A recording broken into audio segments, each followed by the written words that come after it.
Welcome to Thursday Night Voice of the People. And again, we have a voice that's been in the community, so we're going to get right into our conversation.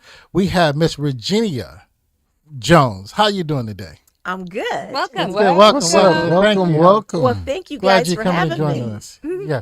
Well, we're going to get right into the conversation. We're going to just, first of all, let you introduce yourself or reintroduce yourself to some of our guests and let them know about you, and then we'll get into our conversation. Okay, hello everyone. I'm Regenia Frison Jones, and I am a mother, a wife, a aunt, and a community advocate, and a business owner here in Fort Wayne, Indiana. Okay, that's good. That's good. A community sweetheart. Community sweetheart. Thank you. Yes, Thank she you. is. So I just want to say that. Look at that happy face. I'm serious, and I say that, and sometimes people take those things for granted, but I just want to say that all of the opportunities, I know there's been times that I've been doing things and I've invited you and I said, I need you to participate, and happily, when you're available, and you've always been available for things that I've been doing, that smile beats you through the door. So every time. So I just want to say thank you. Well, thank you. Yes, for Yeah. being that person, that vessel in the community, and doing the things that you do with love. Yeah. Yes. Yeah. Thank you, and thank you for always including me. Yes. Yeah. Mm-hmm. But we're going to get into our conversation. But first of all, because we talked about child abuse and neglect last night, and I think your business somewhere touches that area. So we're going to have you give us a little brief description of your business, what you do, how long you've been in business. Just tell the people about you and your services. Okay. Again, my name is Regenia Frison Jones, and I own a mental health social service agency here in Fort Wayne, Hands-On Services of Indiana. We started in November of 2018, and we provide mental health wraparound services for youth and their families. So the services that we offer is habilitation services, that's skill training for the youth with serious emotional disturbance disorders. And we also provide family support services for their caregivers. So it's a wraparound program. We were doing day respite as well up under that program, but the need is so high. Even before the pandemic, there was a need for respite, not only in the mental health sector, but also for foster care. So we expanded this past December, and we opened up a facility-based respite home. So even though I'm saying facility-based respite home, it's in a home-like setting, because generally when children go to respite that's in service, they usually go to an institution or a residential placement. right. So this is a home setting. Yeah. Well, that's good. That's good. And for those, and I'm not questioning the intelligence, but some people are not familiar with respite. That is a time where a person can get a break, or, for your children, you can have your children in a safe haven and they can Absolutely. give you a break. Absolutely. Respite services is not only for the youth, but it's for the primary caretaker. The primary caretaker could be a parent, a bio parent. It could be whoever's in that individual's life, that child's life. Yeah. Wow. I And think it's a safe haven. the part that you that struck me is you said family support several times. And we talked last night about how that is obviously lacking, the family support, and you don't hear a lot about that. I mean, when you speak of it, it's not something that you really hear a lot of. Do you feel that in our community, a lot of the child abuse and neglect cases happen because of something that's falling apart in the family support? So like if somebody grows up with abuse or neglect, and they pass that down to their children, and there's no real support system, can that be, if somebody's already went down that road, can that be fixed, is basically what I'm saying, if they have the right support and resources? Sometimes, Yeah. sometimes more so than not. Families need that additional support. And what we're seeing in the mental health sector, it's not only families that's in crisis, families that's in the social service system. We are seeing a alarming amount of families just like us. Right. Right. Just need that additional support. The families that I deal with is families that have children with high needs. Gotcha. So it really, by providing this service, it definitely produce child abuse. Definitely, it's helpful because a lot of families don't have that natural support. Yes. Yes. So it's definitely, a support system where children is in a safe haven. Parents don't have that shame. They know it's support. And that's what we've been trying to do, is to take that stigma away from asking for help and being okay with not being okay, Yes. and saying that you need that break. Yep. Love that. And that's good. Before you go, Clarence.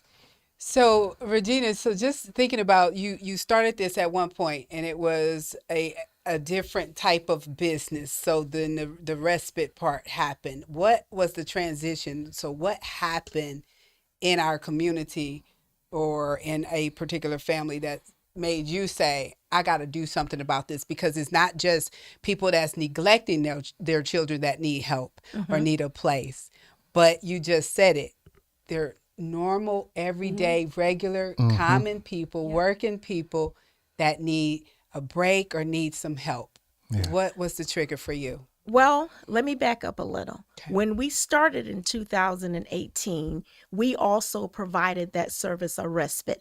A little bit about my background. I've been in social service for 30 some years, and I've worked on a lot of different levels. So I knew the need was big. I am also a foster parent, my husband and I, of 20 some years. So I knew the need, and the goal when I started my business, the vision was to do a respite home, but we had to take another route. Sometimes you have to do that to get where you need to be. Yes. So when we started the business, we did do respite, but it was day respite. Okay. And so you talked about doing a lot of things and taking a step back. So you are a woman, I would say, of many hats. And let me add, you do wear a hat well. I've seen some photos. Thank you. So, but out of all the things, now I know family is a big thing. Family is a big part of your life. I know how you are with even your daughter and your hands-on mom. So being that you're that type of mom, do you think that really helped play a part in you having the heart for those that may be lacking in that particular area? Because to foster, you have to be built from a different cloth to do that.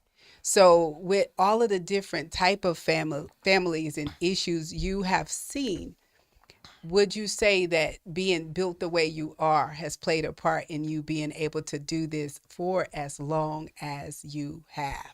Oh, absolutely. Yeah. I have a story, not only that there were so many people that poured into me, but also I was a child that had a disability that was overlooked.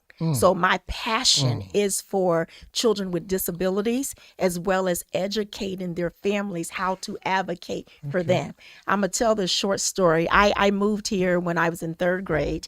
And when I was in third grade, I had speech therapy. I was down south. When we moved here, my mom, she wasn't educated enough, and those supports did not transfer over.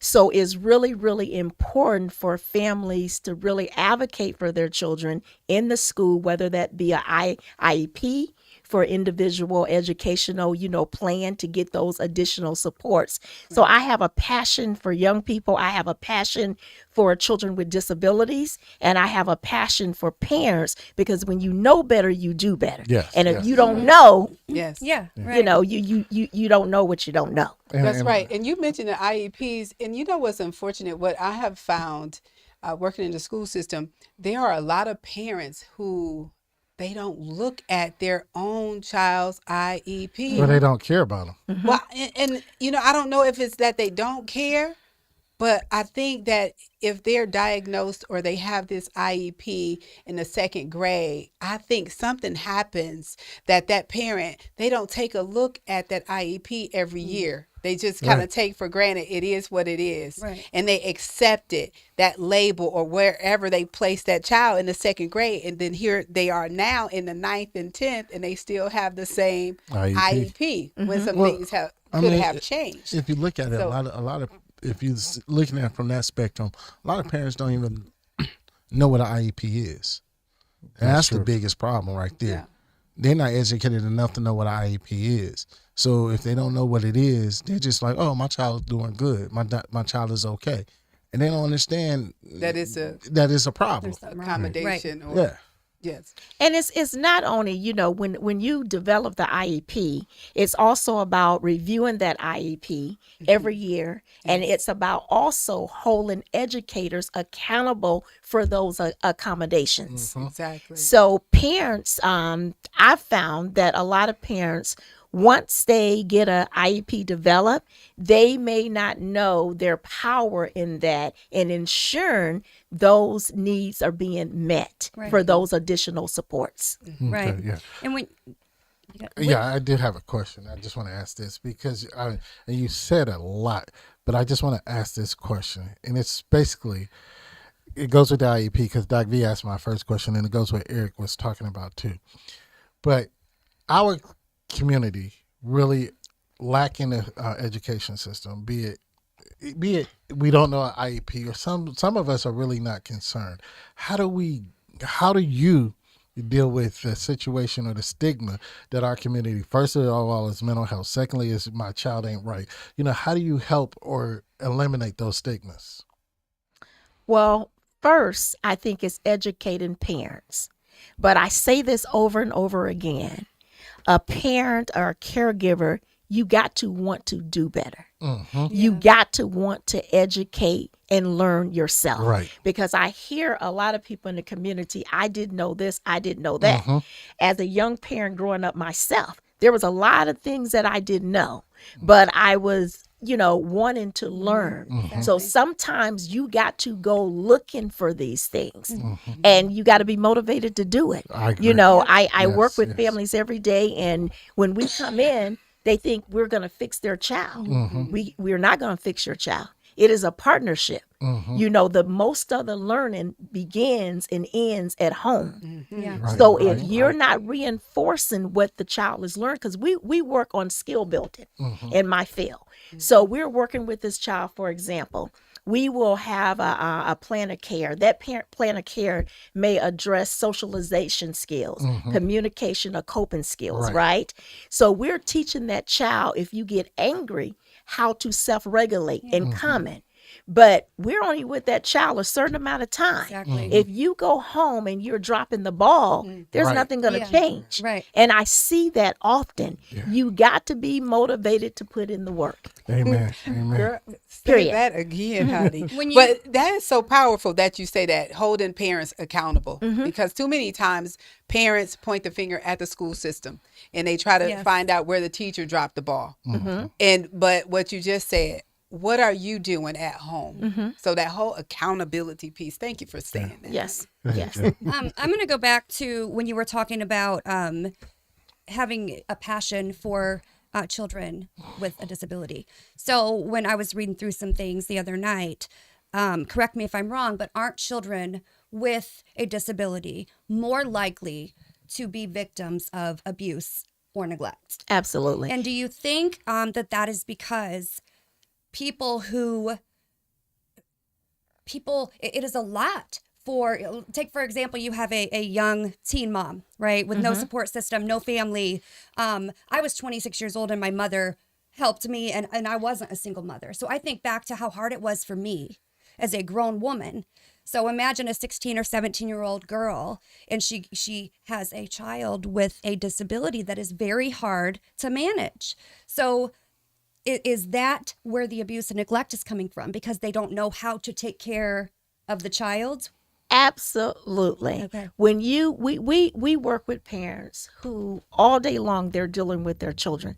Some of these children is not in school. Some of these children is on a modified school day. Right now I work with 5 children under the age of 10 who's on a modified school day because of behaviors. Under the age of 10. Under the age of 10, between 7 and 9 years old. And they only go to school half a day. Half day because of behavior issues. So when you are a parent, and even if you have that support system, but when you're dealing with mental health illness, ADHD, oppositional defiant, just a array of mental health disorders, that's all day long. I have these children a few hours, Yeah. and it is exhausting. Right. So when you have parents, some parents are not educated on the diagnoses. So when a child have a disconnect, they think differently. So it's not that they're trying to misbehave, but they're processing, so you have to deal with that child differently than what you would deal with a child with no disability. So those families need a mental health break for themselves to regroup and reset. Absolutely. It's important. And That's almost where like a yes, advocate, somebody they can, call. yes. So yes. I got a question. And you talk about the different disabilities. Can I turn this way? And Yes. look at Yeah, you can. Okay. So,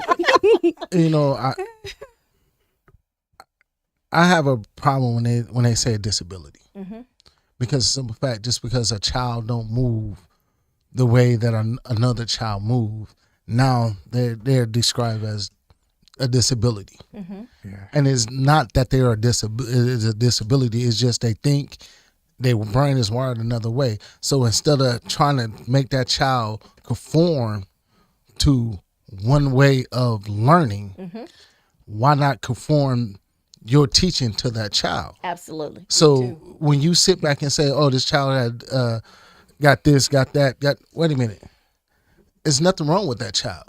They just move and learn differently. So you can't teach that child.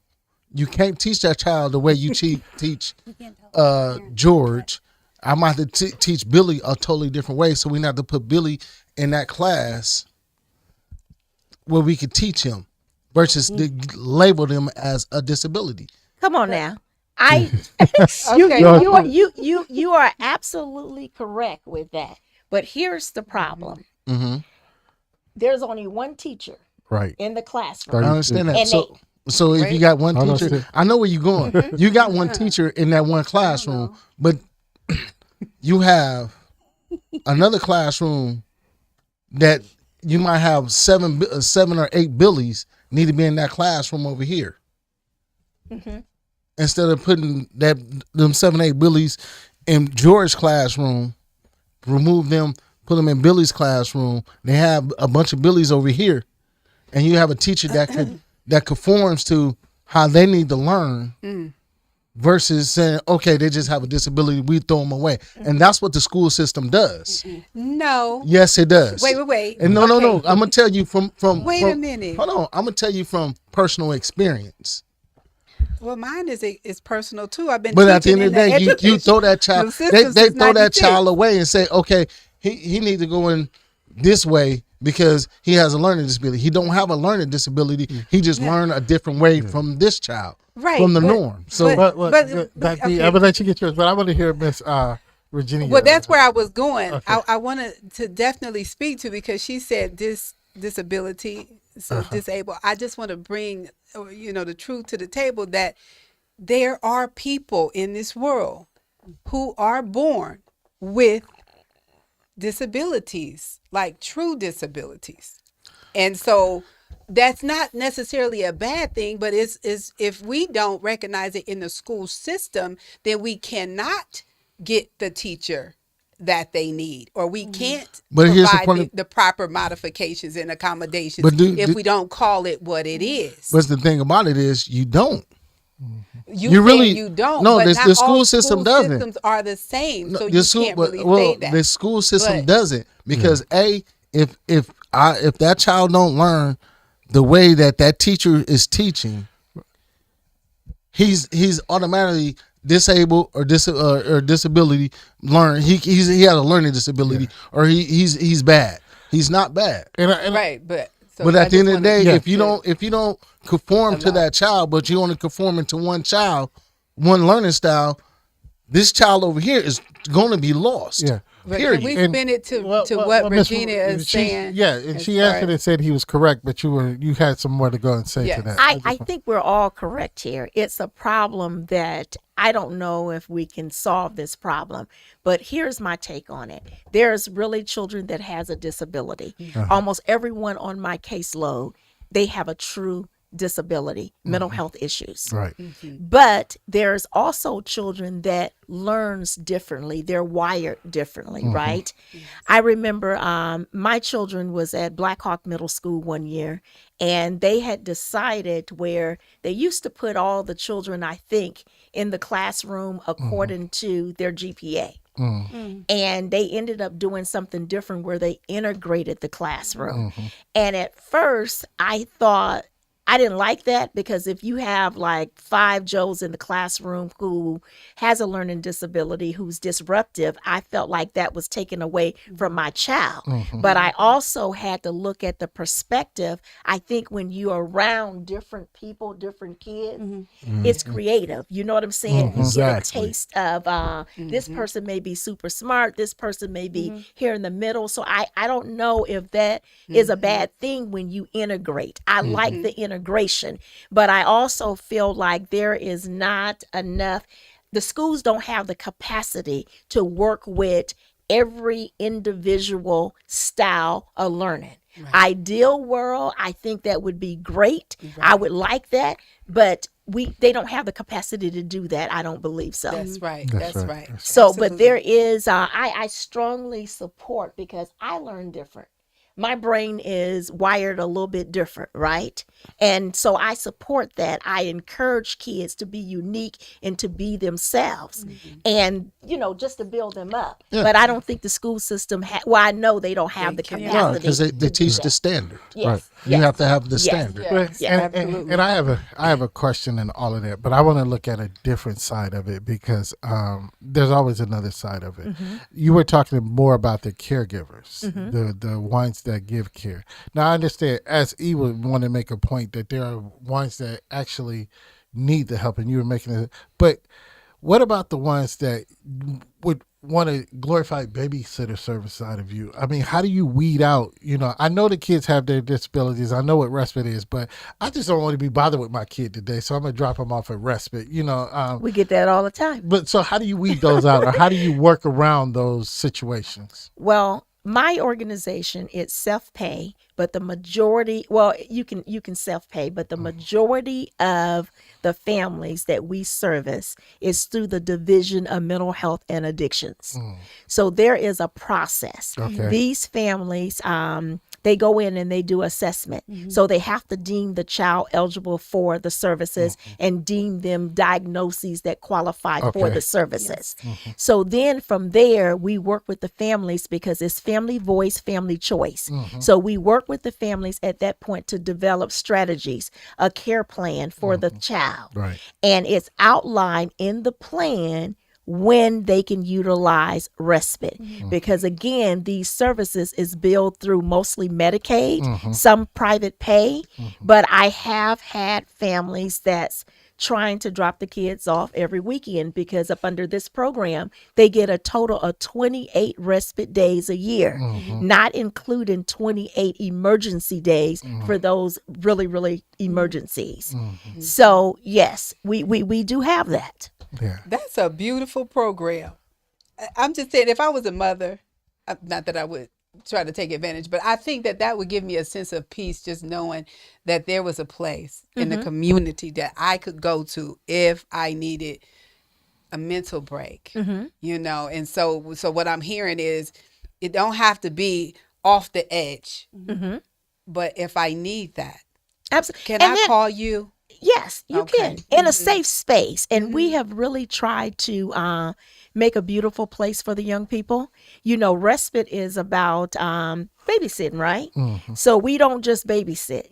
We have 4 areas that we focus on, and that's the socialization, communication, the coping, and there's one more. I forgot. Peer relations.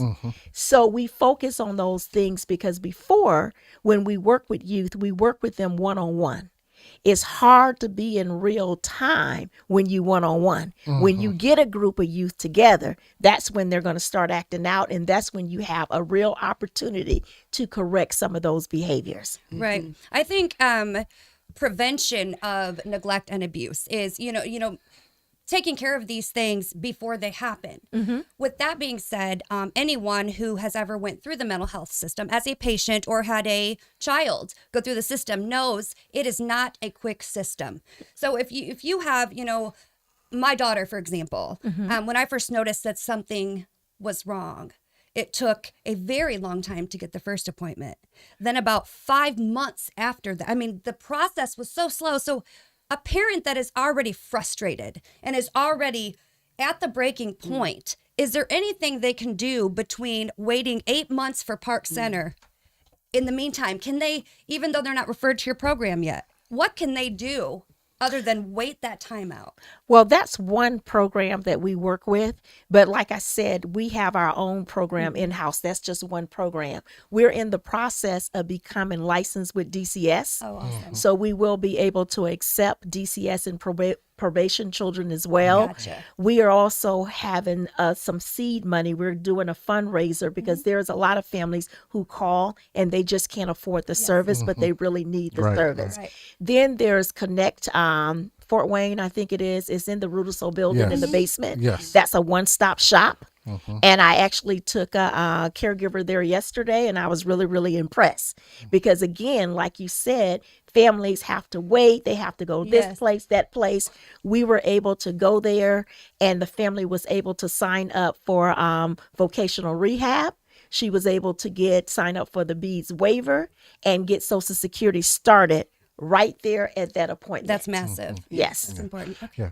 With that, and you just mentioned you are doing a capital campaign. So if somebody on the outside wanted to support or help you, are you doing a fundraiser? Are you doing a seed campaign, or is it just through grants that you're doing it? This is grants, but I have a vision, a bigger vision. So I have drawing already for to build a group home, a respite home, a bigger respite home, because the need is so large. And I don't like the fact right now we have co-edit. I don't like the fact co-edit because you get in trouble with that. So we would like to have a girls' facility and a boys' facility. So late October, we will start our capital campaign to build this new respite home here in Fort Wayne.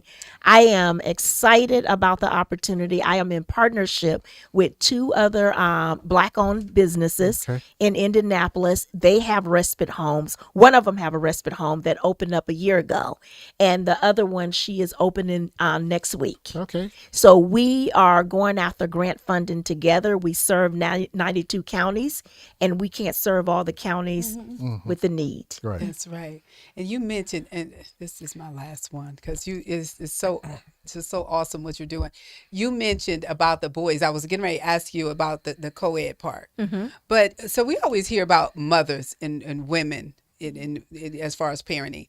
Do you have or do you see a lot of men, or are the men reaching out saying, hey, I need a break, I need some help, I don't know what to do here? What's going on with the men? Well, parents? not individually.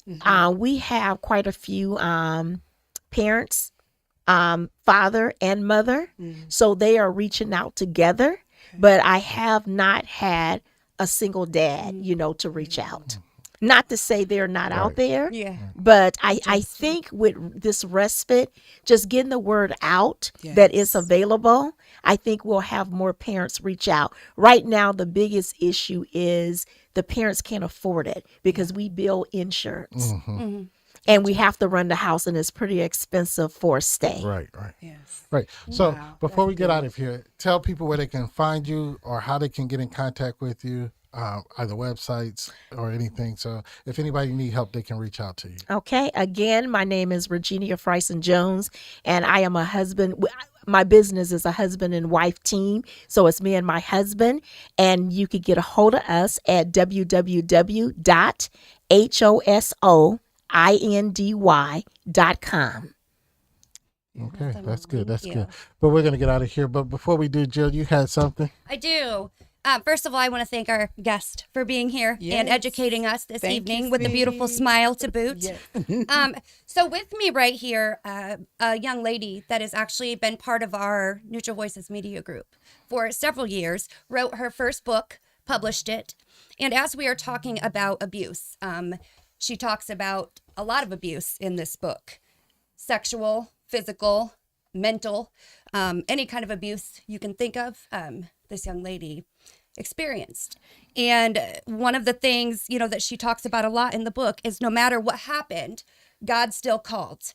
And that is how she was able to get through this as a child. So I've read the book. It was a wonderful book. So I just want to plug this book. Aaron Lopez, local Fort Wayne, Call Me Crazy, but at least he called. That's the title. Here's the book. Again, Aaron Lopez. It's selling on Amazon, a couple other places that I forgot to bring my notes. But if you just Google it, it'll tell you where you can purchase the book and support a local Black author. Yes, thank you for that. And Miss Regenia, we thank you once again. We pray for success of your business and continue. But when you do this capital campaign in October, you have something else you want to come talk to us, come back and visit us. For We'll sure. help Thank you so we'll help much. you push that and do that. But we're going to thank our people for joining us tonight. We thank everybody for watching us and continue to be with us. But before we leave our guests, what do we always say? Always protect your mind. Have a good night and thank you. Thank you, Regina. Thank you.